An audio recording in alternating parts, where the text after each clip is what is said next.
All about the facial nerve.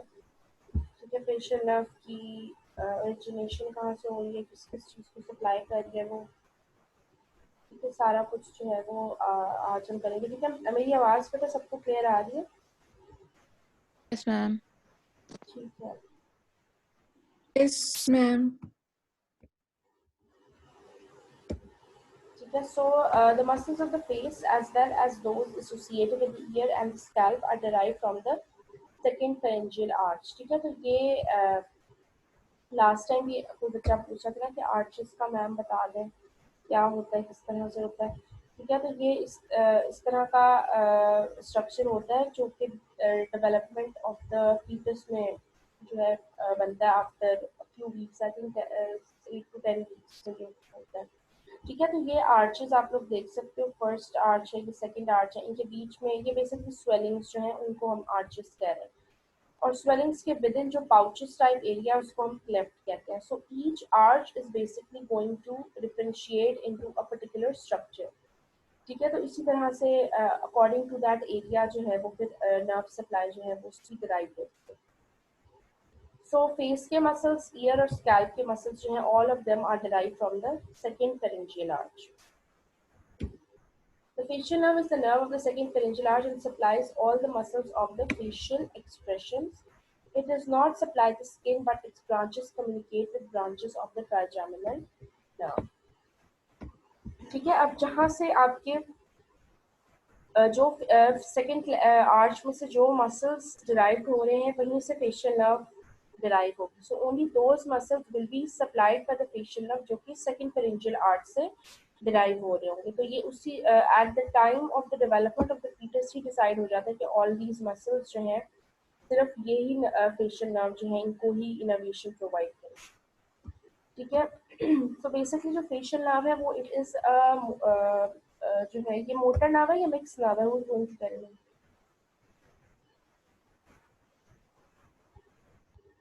Is it a motor nerve और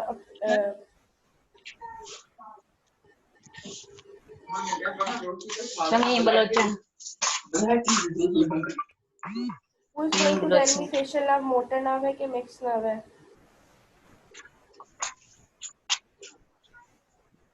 बेटा answer करें, आप लोग क्या सो रहे हैं सब? Mixed nerve. Facial motor nerve है मैम। मिक्स्ड नर्व है मैम। मिक्स्ड किस तरह और मोटर किस तरह से है? मिक्स्ड नर्व है मैम सेंसरी और मोटर दोनों सप्लाईज हैं। ये है mix nerve because sensory innervation कौन सी कर रही है मोटर नर्व, फेशियल नर्व में सेंसरी इनर्वेशन कौन सी है? स्किन को ma'am interior 2/3 of tongue. Interior 2/3 of the टंग को टेस्ट सेंसेशन प्रोवाइड कर रही है। स्किन को तो आपकी ट्राइजेमिनल नर्व प्रोवाइड कर रही है ना जनरल सेंसेशन। जो फेशियल नर्व है वो आपके फेशियल एक्सप्रेशंस के मसल्स को सप्लाई कर रही है। जब हमने फेशियल नर्व पढ़ी थी तो मैंने आपको 3 इसकी इनोवेशन जो है फंक्शंस बताए थे। Facial nerve is basically supplying motor innovation to muscles of facial expressions, उसके अलावा स्पेशल सेंसेशंस और taste sensations to anterior 2/3 of the tongue, and then secretomotor fibers to the submandibular and the sublingual gland। ये सारा मैंने आपको जो है जब हमने ये सारी नर्व पढ़ी थी तब बताया था। ठीक है, तो बेटा ये चीजें याद रखेंगे तो इस तरह तो फिर बिल्कुल ही सब कुछ वेग सा ही रहेगा, कुछ याद नहीं रहेगा आप लोग। मैम ये बार बार भूल जाता है। ट्राइस करोगे तो याद होगा, इस तरह आपको नहीं याद होगा। ठीक है, so it is a mixed nerve. जब नर्व्स के नाम ही बताए थे तो मैंने कहा था कि ये एटलीस्ट पता हो आपके कौन सी जो है वो आपकी सेंसरी और कौन सी मोटर नर्व। ठीक है, अब ये बेसिकली आपकी फेशियल नर्व जो है वो ओरिजिनेट करती है at the level of the pons पे, पॉन्टोमेडुलरी जंक्शन से। बेसिकली जहाँ पे पॉन्स और मेडुला का जंक्शन होता है वहां से आपकी 3 नर्व्स निकलती हैं, 6, 7 and 8। Facial nerve is the 7th cranial nerve. ठीक है, वहां से फिर आगे इससे फर्दर जो है ब्रांचेस नहीं है। कुछ इसकी टर्मिनल ब्रांचेस हैं जो कि फेशियल एक्सप्रेशंस के मसल्स को सप्लाई करेंगी, and the rest of the sensory branches जो है वो आगे से हम पूरा इसका भी हम पार्ट पे जो है इसको डिस्कस करेंगे। So it is believed that the proprioceptive nerve fibers of the facial muscles leave the facial nerve in these communicating branches and pass to the central nervous system via the trigeminal nerve. ठीक है, जिस तरह मैंने आपको last time बताया था कि trigeminal nerve जो है वो बेसिकली आपकी जनरल सेंसेशंस को कर रही है, उसके अलावा it is basically providing proprioceptive innervation to the muscles of face. ठीक है, मैंने बताया था ना. ठीक है, तो proprioceptive का ये मतलब है कि बेसिकली उन मसल्स को स्टिमुलेशन जो है वो आपकी ट्राइजेमिनल नर्व प्रोवाइड करती है. सो यहाँ पर मैंने यही बताया कि through the proprioceptive nerve fibers जब वो इनोवेट हो जाते हैं फ्रॉम द ट्राइजेमिनल नर्व, तो ट्राइजेमिनल नर्व और फेशियल नर्व के बीच में हमारे पास कुछ कम्युनिकेटिंग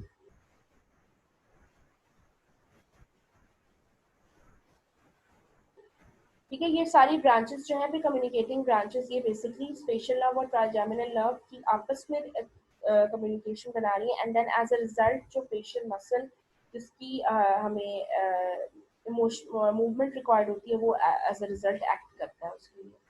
ठीक है, तो दे आर ये आपकी पॉन्स के लेवल पर बिल्कुल पड़ी होती है और ये पोंटोमेडुलरी जंक्शन पे पड़ी होती है. ये आज side by side but still they are in communication with each other if we compare them to the muscles of facial expressions. Extracranial route.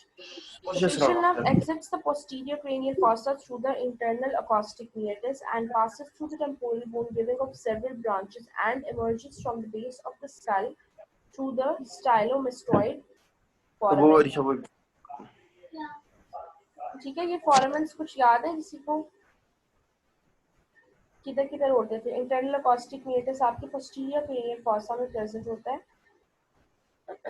ठीक है, ये इसको हम फेशियल कैनाल भी कहते हैं. ठीक है, कुछ बुक्स में इंटरनल अकॉस्टिक मीटस को हो सकता है उन्होंने फेशियल कैनाल के नाम से भी जो है लिखा हुआ हो.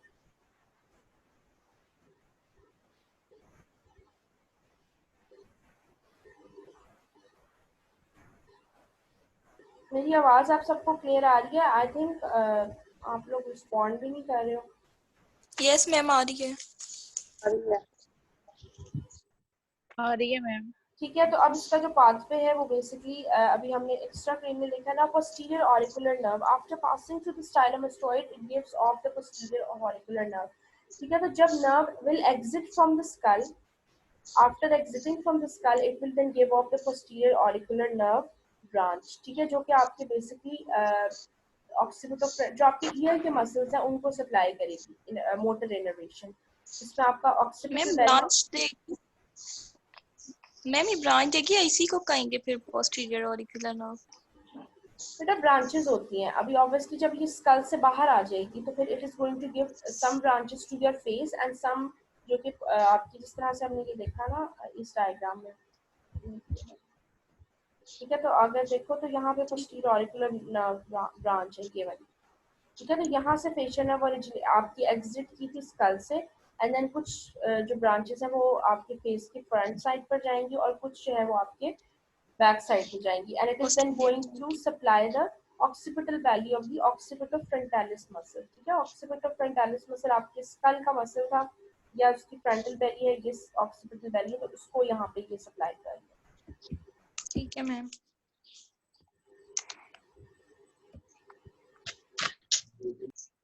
ठीक है, digastric branch. The main stem of the facial nerve then gives off another branch which innervates the posterior belly of the digastric muscle and the styloid muscle.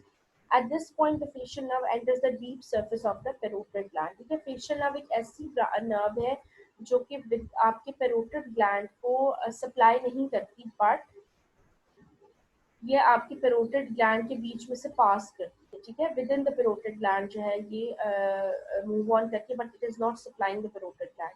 ठीक है, इसकी ब्रांचेस आपको पता होनी चाहिए. ठीक है, अभी हमने कौन कौन सी पढ़ी है? एक पोस्टीरियर ऑरिकुलर ब्रांच पढ़ी है and the next is the digastric branch. Digastric जो है वो दो हार्ड मसल्स को इनोवेट करी है, डाइगैस्ट्रिक एंड द स्टाइलोहॉइड मसल.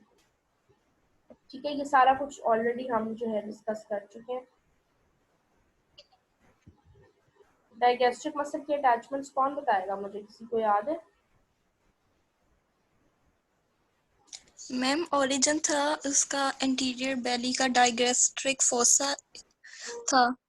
और पोस्टीरियर का था कि मेस्टोइड टेम्पोरल बोन था, मेस्टोइड पार्ट ऑफ टेम्पोरल हाँ बोन, हाँ ठीक है। और और इंसर्शन दोनों थी हायोइड बोन पे। शाबाश, हाँ ठीक है। तो ये इस तरह से आपने यूं ही याद करना है, जो बाकी बच्चों के लिए कह रही हूँ, इंटीरियर एंड पोस्टीरियर का you have to remember separately. ठीक है। अब फेशियल नर्व आपकी पेरोटिड ग्लैंड के अंदर चलती है। ठीक है। एक ब्रांच इसने पोस्टीरियर सरफेस में दी, which is the posterior auricular, और एक इंटीरियर सरफेस में, it is now going to enter the parotid gland. ठीक है। Once it is in the parotid gland, the main stem of the facial nerve then divides into upper and lower branches, temporofacial and the cervicofacial branches. ठीक है। ये इन्होंने basically parotid gland का एक तरह से आप लोग को कट सेक्शन दिखाया हुआ है। ठीक है, कि once it is in the parotid gland, तो फिर किस तरह से जो है ये ब्रांचेस देगी। अभी ये पेरोटिड ग्लैंड से बाहर है, यहाँ पे पोस्टीरियर ऑरिकुलर नर्व इसने दी, and then it will enter the parotid gland. ठीक है। तो पेरोटिड ग्लैंड में जब एंटर होगी, तो जो obviously towards the temporal area होगा, सुपीरियरली प्रेजेंट होगा, that is will be the temporofacial division, and the other will be the cervicofacial. Cervicofacial means कि जो आपके नेक की तरफ होगा, सर्वाइकल रीजन की तरफ होगा। द टेम्पोरोफेशियल रीजन में फिर आगे जो है ये फर्दर इसकी जो है टर्मिनल ब्रांचेस देनी है, जो कि ये सारी आपके फेस के मसल्स को सप्लाई करेंगी, and the cervicofacial division is going to give birth of one branch, जो कि आपकी सर्वाइकल ब्रांच होगी। ठीक है, इसको हम आगे भी देखते हैं। ठीक है। अच्छा, इस पॉइंट पे इसको हम पेरोटिड प्लेक्सस भी कहते हैं, जहां पर ये दो ट्रंक्स बना रहे हैं। This at this point it is also called as the parotid plexus. ठीक है। और ये आपका बहुत इंपॉर्टेंट है इन टर्म्स ऑफ, अक्सर डेंटल ट्रीटमेंट्स में ये होता है कि आपको, मैंने बताया था ना लास्ट टाइम, कि जब कोई भी डेंटल ट्रीटमेंट करना हो, तो obviously that are teeth are supplied by the trigeminal nerve, तो we have to give dental anaesthesia. तो अक्सर ये होता है दैट ड्यूरिंग डेंटल एनेस्थीसिया, अगर जो है प्रॉपर एक ट्रेन पर्सनल ना करा, तो वो आपके पेरोटिड ग्लैंड में इंजेक्ट कर देगा एनेस्थीसिया। ठीक है। तो अगर पेरोटिड ग्लैंड में एनेस्थीसिया इंजेक्ट कर दिया जाए, तो आपकी सारी जो टर्मिनल ब्रांचेस हैं, जो कि आपकी पेरोटिड ग्लैंड से पास कर रही हैं, वो दे गेट एनेस्थेटाइज्ड। ठीक है। तो एज अ रिजल्ट क्या होता है, पेशेंट को टेम्पररी फेशियल पैल्सी हो जाती है। फॉर जब तक उस एनेस्थीसिया का इफेक्ट रहता है, पेशेंट जो है वो फेशियल पैल्सी का पेशेंट हो जाता है। ही और she will be unable to close his eyes. ठीक है। और उसका माउथ शूट करेगा, स्लाइवा निकलेगा, और एक साइड का जो फेस होगा वो उसका सैगिंग सी अपीयरेंस हो जाएगी।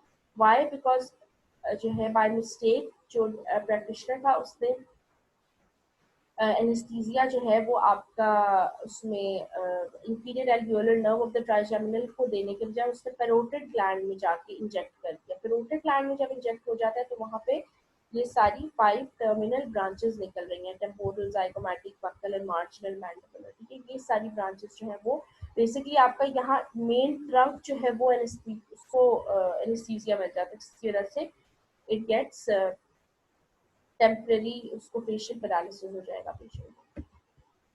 ठीक है। So as to branches of the main stem pass through the substance of the parotid gland, they may branch further or take part in an anastomotic network, the parotid plexus.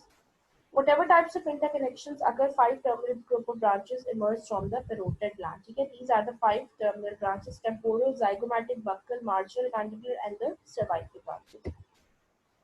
ठीक है। इसको याद करने का ये भी एक है कि टेम्पोरल जो है वो आपके टेम्पल एरिया को, then zygomatic your zygoma area, buccal is on your cheek area, then marginal mandibular and the cervical branch.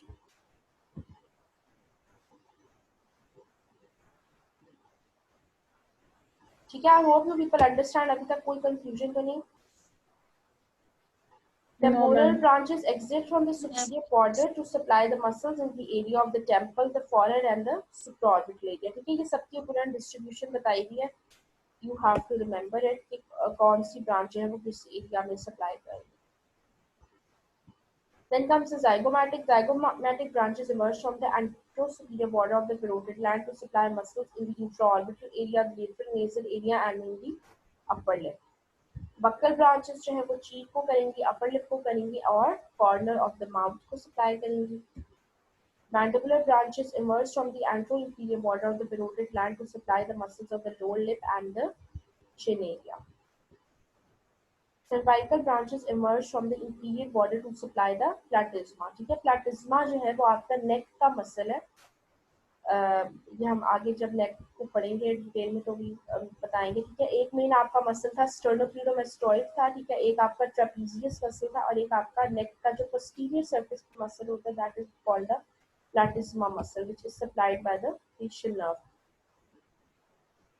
ठीक है, the facial nerve is responsible for contraction of the muscles of the face, production of tears from a gland, lacrimal gland, conveying the sense of taste from the front part of the tongue and the sense of touch at the auricular concha. ठीक है, तो ये इससे भी आपको obviously you can see कि ये सारे function sensory भी हैं और उसके साथ साथ motor function भी है. So it is a mixed nerve. ठीक है, अभी तक कोई कंफ्यूजन? आई होप आसान ही था, इसमें कुछ भी नहीं था. You just have to know के ब्रांचेस कौन कौन सी. ये सारे जो हैं ये आपके वाइवा के लिए इंपॉर्टेंट है, आपके एमसीक्यूज के लिए इंपॉर्टेंट है. ये कौन सी ब्रांच जो है वो किस एरिया को सप्लाई कौन हुआ. ठीक है, आगे चलें. Yes, ma'am. ठीक है, so the next thing which we are going to study today is the Bell's palsy. ठीक है, बेल्स पाल्सी का नाम पहले तो सुना ही होगा आप लोगों ने. Can anyone tell what is Bell's palsy?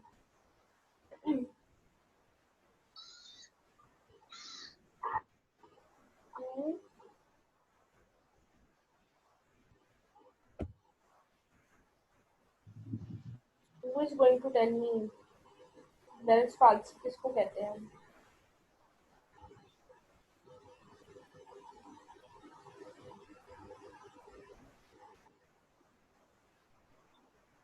बेटा मैं पहले बता चुकी हूँ. हम अब जब हमने फेशियल नर्व के लीजन्स पढ़े हैं तो I told you people before as well.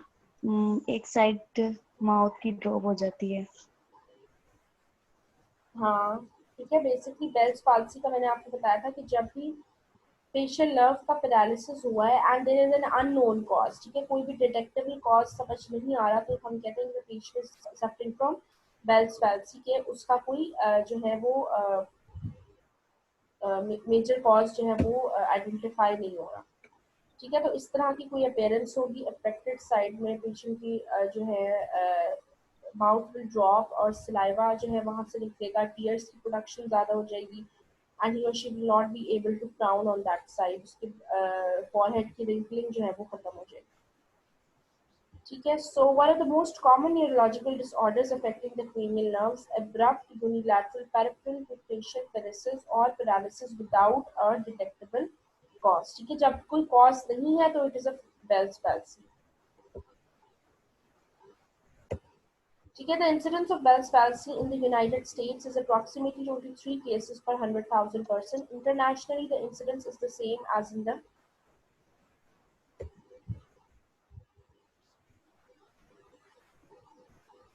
ठीक है, तो अब ये वाली जो है इसकी अफेक्टेड साइड है. This side is the affected side. This is the normal side. यहाँ पे जो है लोअर फेस की होगी जिसकी वजह से पेशेंट जो है he will not be able to smile properly. ठीक है, ये वाले मसल्स स्माइल कर रहे होंगे पर यहाँ का जो ऑर्बिकुलरिस ओरिस मसल होगा that muscle will not be able to move. Secondly, eyelid will not be able to close because of the paralysis of the eye muscle. Wrinkles नहीं होंगे फॉरहेड पे. ठीक है, तो ओवरऑल एक फ्लैटर सी और सैगी सी अपीयरेंस होगी ऑन द अफेक्टेड साइड. ठीक है, slightly higher in persons of Japanese descent. No difference exist. Age में highest in persons aged 15 to 45. Bell's palsy is less common in those younger than 15 and in those older than 60 years. ठीक है, inability to wrinkle brows, drooping eyelid, inability to puff the cheeks, no muscle tone and drooping mouth, inability to smile or pucker. So pathophysiology क्या है? Main cause of Bell's palsy. ठीक है, ये अभी तक ना still it's a research. ठीक है,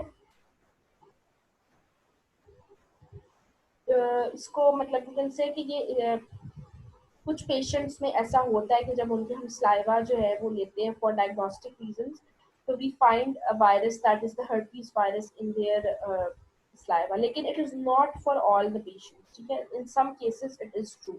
Main cause is the latent herpes virus, herpes simplex virus type 1 and herpes zoster virus which are reactivated from cranial nerve ganglia. ठीक है, बेसिकली क्या हो रहा है कि हर्पीस वायरस जो है, इट इज़ अ वायरस जो कि फॉर एग्जांपल पेशेंट को at some point in time in his life हुआ। ठीक है, so that virus is then gonna be staying in the patient's body for a longer period of time in its latent phase. Latent phase का मतलब होता है कि that virus is not dangerous for the patient। वो अपने उस dominate जो है एक उसका जो एक हाइबरनेशन सॉर्ट ऑफ मोड होता है, उसमें जो है वो वायरस जो है वो प्रेजेंट होता है इन द पेशेंट्स बॉडी। ठीक है, तो बेसिकली क्या होता है कि इसमें ये होता है कि हर्पीज वायरस जो है basically it's a very dangerous virus. ठीक है, ये different kinds of various kinds of diseases जो है वो कर सकता है। आई थिंक पैथोलॉजी आप लोग पढ़ोगे तो you people will study it. ठीक है, ये जो है लाइफ टाइम इन्फेक्शंस भी करवा सकता है, मेन स्किन इन्फेक्शंस भी करवाएगा। ठीक है, तो बेसिकली क्या होता है, इस वायरस की रिएक्टिवेशन हो सकती है इन द गैंग्लियन। ठीक है, उसमें ये होता है कि इन द गैंग्लियन वायरस जो है इट विल बी लेटेंट, लेकिन it can be reactivated or replicate through the facial nerve and its branches। मतलब ये कि facial nerve के through that virus is going to travel and then जो है वो वहाँ पे ही जाकर reactivate होके replicate कर जाए and then it is going to damage the facial nerve in the first place। ठीक है, तो इसमें ये होता है कि यूजुअली facial nerve जो है वो आपकी कॉर्डा टिम्पेनाई नर्व को भी सप्लाई कर रही है, टेस्ट सेंसेशंस को भी सप्लाई कर रही है, उसके अलावा लैक्रिमल ग्लैंड को भी कर रही है, सब मैंडिबुलर ग्लैंड को भी कर रही है। तो स्लाइवरी सिक्रीशंस भी पेशेंट की अफेक्टेड हो जाती हैं इन बेल्स पैल्सी। और जब हम स्लाइवा पेशेंट का जो है वो स्वॉब लेते हैं तो उसमें जो है हमें हर्पीज सिम्प्लेक्स वायरस जो है वो स्लाइवा में हमें इंडिकेट कर रहा होता है that basically this was the cause कि पेशेंट के बॉडी में हर्पीज वायरस जो है वो पड़ा हुआ था and then it is now reactivated. ये कभी भी हो सकता है 10 साल बाद, 15 साल बाद, 20 साल बाद, जब पेशेंट की इम्यूनिटी थोड़ी सी कम होगी for some time. For example कोई सारी लाइफ पेशेंट ठीक था और अब maybe he is diabetic और maybe he is in old age कि अब उसकी इम्यूनिटी कम होगी। तो जब इम्यूनिटी कम होगी, इम्यूनो कॉम्प्रोमाइज हो जाएगा, तो that virus is going to get itself reactivated और फिर वो as a in some cases it is going to present itself as the Bell's palsy। ठीक है, समझ आई अभी तक बेटा? कोई कंफ्यूजन है अभी तक किसी का? कोई क्वेश्चन? No ma'am ma'am. ये तो एक ही है, फेशियल पाल्सी और बेल्स पाल्सी। बेटा मैंने वही अभी बताया ना कि फेशियल पैल्सी जो है ना वो basically it's a basically generalised term.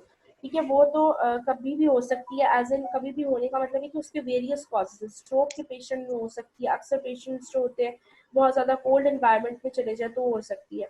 लेकिन अगर कोई कॉज आइडेंटिफाई नहीं हो रहा, ठीक है, कोई फैमिली हिस्ट्री नहीं है, कोई स्ट्रेस नहीं था, कोई स्ट्रोक का पेशेंट नहीं है, कोई फैमिली हिस्ट्री नहीं है and there is no identifiable cause, तो फिर हम कहते हैं कि ये बेल्स पाल्सी है, कि इसका कोई कॉज नहीं है। अंटे फिर उसके फर्दर हम आगे जो है वो देखो ये सारी ना अभी तक रिसर्चेज है, इन सेंस ये कि फॉर एग्जांपल एक पेशेंट आया, कुछ 16-17 साल का बच्चा था फॉर एग्जांपल, और वो इस तरह से पेशेंट पैल्सी के साथ आपके पास आया। अब उसका we are trying to know के कॉज क्या हो सकता है कि इसको ये डिजीज हुई है and we're not able to find the cause, so we name it the Bell's palsy, which Bell's palsy is the disease that the patient is suffering from। अब फर्दर रिसर्चेस हो रही है कि बेल्स पाल्सी भी क्यों हुआ, क्या reason हो सकती है। तो one of the reason may be the herpes simplex virus which is present in 60 to 75% of the patients। बाकी 35-45 जो है उनमें अभी तक कॉज जो है वो आइडेंटिफाई नहीं हुआ। ठीक है, सो बेल्स मैम पाल हाँ जी। पाकिस्तान में तो हिस्ट्री लेना मुश्किल होता होगा। क्यों? यहाँ पे तो मैम इतना मतलब नहीं लोग नोट करते। लाइक यूरोप में तो जैसे वहाँ पे हिस्ट्री बकायदा उनके पास ऑनलाइन डेटाबेस पे होती है। हाँ, रिसर्च, अगर आप रिसर्च ओरिएंटेड पे बात करें, हाँ वो तो ऑब्वियसली यहाँ पे तो रिसर्च होती ही नहीं है जो बात की जाए, लेकिन पेशेंट की हिस्ट्री तो बेटा ली जाती है ना। ये नहीं है कि हाँ ये हम कह सकते हैं कि उस तरह से बहुत सब कुछ जो है वो रिटन फॉर्म में नहीं होता, लेकिन पेशेंट की हिस्ट्री के बगैर तो आप पेशेंट का डायग्नोसिस ही नहीं बना सकते ना। हिस्ट्री तो डेफिनेटली आप कहीं भी चले जाएं पाकिस्तान में भी इवन, तो पेशेंट की हिस्ट्री तो है वो तो मस्ट होती है। उसके विदाउट आप आगे फर्दर यू कैन नॉट आप ट्रीटमेंट कर ही नहीं सकते, क्योंकि आधा डायग्नोसिस आपने पेशेंट के सिम्टम से बनाना होता है, आधा आपने पेशेंट की हिस्ट्री से बनाना होता है। तो history is the first step. जब भी आप भी जाते ही होंगे डॉक्टर्स के पास, चाहे आप गवर्नमेंट हॉस्पिटल में जाए चाहे प्राइवेट किसी क्लिनिक में जाए, हिस्ट्री इज मस्ट। हाँ, लेकिन आगे उस हिस्ट्री को यूटिलाइज करके रिसर्च हो उस पर फर्दर, वो नहीं होता यहाँ पे। रिसर्च बेस्ड काम यहाँ पे बहुत, क्योंकि इंस्टीट्यूट हमारे पास रिसर्च के नहीं है, लेकिन हिस्ट्री तो ऑब्वियसली ली जाती है, उसके बगैर नहीं हो सकता कोई भी क्लिनिकल वर्क। ठीक है, so inflammation of the facial nerve initially results in a reversible neurapraxia, temporary loss in motor and sensory functions. ठीक है, ये हम अभी बेल्स पाल्सी की बात करें।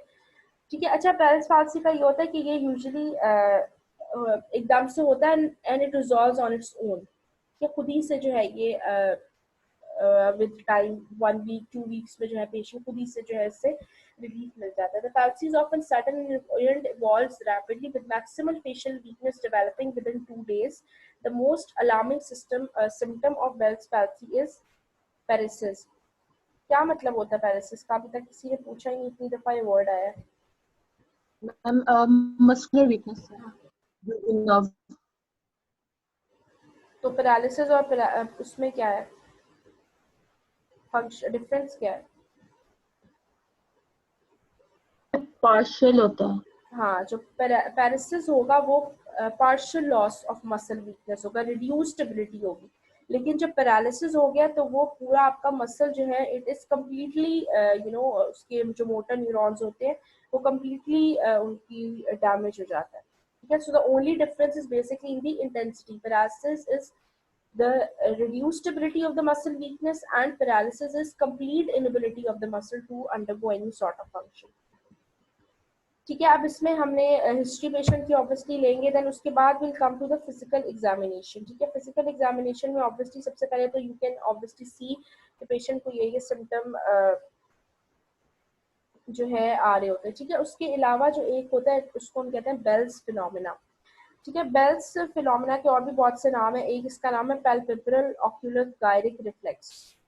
ठीक है, लेकिन आप लोग बेल्स फिनोमिना फिलहाल याद रख लो, मैं इसलिए बता रही हूँ क्योंकि अगर कोई बुक और खोलो तो उसमें अक्सर बेल्स फिनोमिना नहीं लिखा होता, पैल्पेब्रल ऑक्यूलो गायरिक रिफ्लेक्स जो है वो लिखा जाता है। ठीक है, ये एक मेडिकल साइन है जिसमें बेसिकली क्या होता है कि आइज की अपवर्ड एंड आउटवर्ड मूवमेंट होती है। When we ask the patient to close the eyes, तो आइज क्लोज होने के बजाय तो पेशेंट की आंख जो है वो ऊपर और बाहर की तरफ यूं फील होती है। ठीक है, सो अपवर्ड जो है वो मेजॉरिटी में अपवर्ड होती है। बेसिकली वो यू कैन से कि एक डिफेंस मैकेनिज्म सॉर्ट ऑफ होता है कि patient is trying to close his eyes, लेकिन वो क्लोज नहीं हो रही होती और अपवर्ड मूवमेंट हो रही है आई बॉल की।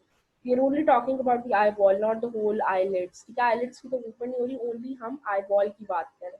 तो पेशेंट से कहेंगे कि आंख बंद करें आप अपनी, जो उसकी आंख बंद नहीं हो रही तो उसका आई बॉल जो है वो अपवर्ड और आउटवर्ड की तरफ जो है बल्जिंग आउट उसकी अपीयरेंस हो। ठीक है, तो ये बेसिकली इसमें ये होता है कि ये होता क्यों है। ठीक है, अब बेसिकली ये भी तो बात है ना कि बेल्स फिनोमिना हो क्यों रहा है। ठीक है, तो ये basically it is basically a defensive activity जो कि पेशेंट करवाता है। जैसे फॉर एग्जांपल जब हम सो रहे होते हैं तो ड्यूरिंग स्लीप या ड्यूरिंग अनकॉन्शियसनेस भी हमारी जो आई बॉल्स होते हैं दे आर मूव्ड अपवर्ड्स। ठीक है, अपवर्ड चले जाता है ताकि हमारा जो कॉर्निया और जो पीपल है उसको बेसिकली एक तरह से प्रोटेक्शन मिलती है क्योंकि ऑब्वियसली वी आर स्लीपिंग तो हमारी we are not able to see obviously, तो आई बॉल्स को जो है हम उसको उसकी जो मसल्स हैं उनको रिलैक्स करने के लिए जो आई बॉल की मूवमेंट होती है वो अपवर्ड हो जाती है। तो यही बेल्स फिनोमिना में भी जो है यही वाला फिनोमिना डिफेंस मैकेनिज्म जो है वो बॉडी जो है शो कर रही होती है कि आईज प्रॉपरली बंद नहीं हो पा रही होती। तो as a result of the defence act जो कि ऑलरेडी आपकी बॉडी में एक ब्रेन में स्टोर हुआ हुआ है कि ये हमने करना है as a result of any activity जब हमने अपने आई मसल्स को रिलैक्स करना है। तो in return of that activity फिर आपके आई बॉल्स जो है वो पेशेंट के अपवर्ड मूव करेंगे when we ask the patient to close his eyes. ठीक है. So physical examination में unilateral impairment of movement in the facial and the platysma muscles, drooping of the brows and the corner of the mouth, and impaired closure of the eyes and the mouth. ठीक है. अब अभी तक कोई किसी का confusion? Bell's palsy की समझ आ गई सबको? Yes ma'am. Yes ma'am. Ma'am वो रिफ्लेक्स का नाम रिपीट कर दें. कौन सा रिफ्लेक्स? मैम वो बेल्स फिनोमेना में आपने जो कहा था कि इसका अच्छा, एक वो और नेम है. palpebral oculogyric reflex. palpebral oculogyric reflex. ठीक है. So facial nerve supply all the muscles of facial expression, and Bell's palsy's lower motor neuron disorder that affect the muscles of the facial expression. upper motor और lower motor neuron वो याद है किसी को कि नहीं? कौन बताएगा? lower motor neuron region में क्या होता है?